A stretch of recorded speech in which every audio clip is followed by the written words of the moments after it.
Adaeze had always dreamed of making her parents proud. The sacrifices they made to send her to school, hawking pure water in the streets of Lagos, going without food all day so she could see through her school. Each time she received a report card with top marks, she knew it was their hard work paying off. She promised herself that when the time came, she would repay them by achieving something significant. Adaeze promised to make her parents proud.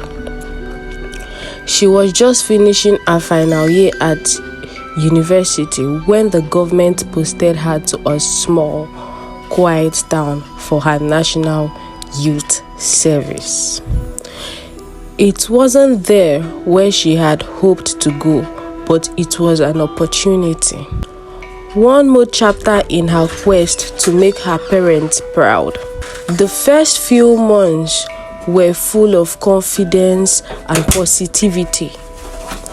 She loved the idea of helping others, teaching young children, and becoming part of the community. But as life goes on, reality was more complicated than she had imagined. The salary from the government was not encouraging. It barely covered transportation, let alone food and rent. Adaeze's savings quickly reduced as soon as she found herself struggling. The town was small and opportunities were limited. One evening, Adaeze walked back to her room. She was approached by a woman she had seen before, a fellow youth copper who seemed to be living better than her. The woman was friendly, casual, but in her eyes, Adaeze saw something else. The kind that only someone desperate situation would recognize. "Hey, pretty, you're looking tired," the woman said with a knowing smile.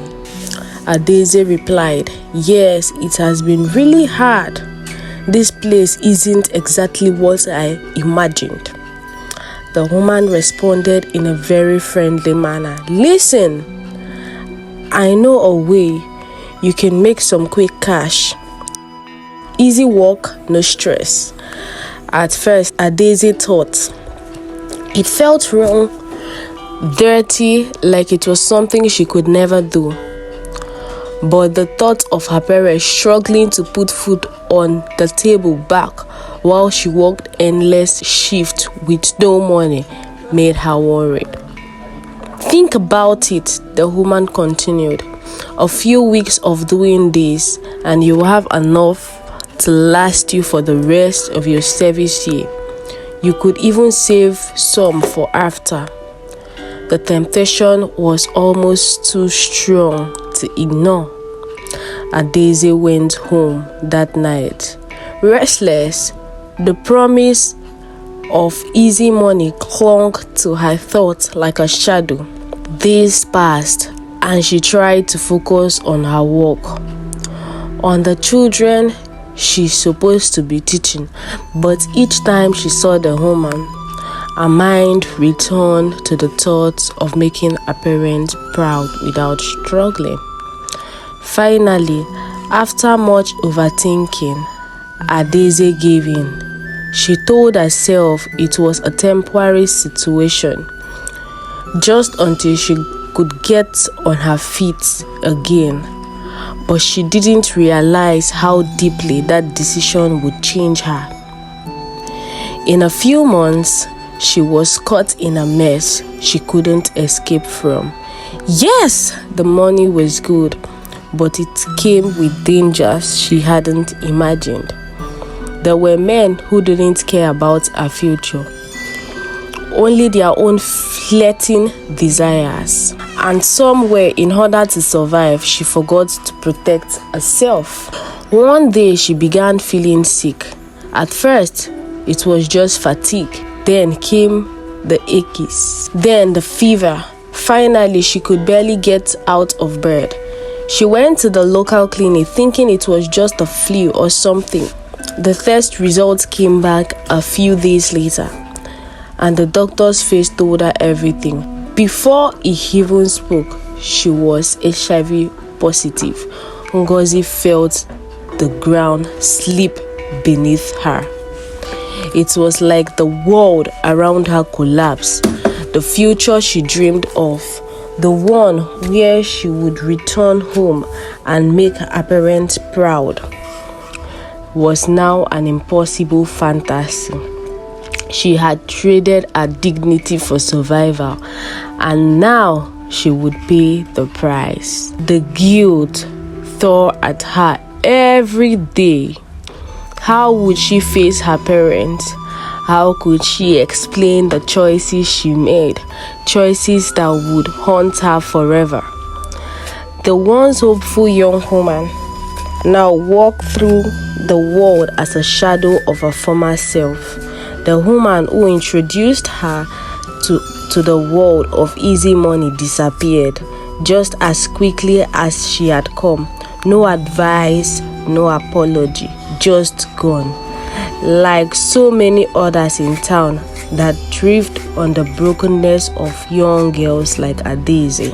As she walked back to her room one evening, she couldn't help but wonder if she had done it all wrong. But the truth was, there was no easy answer.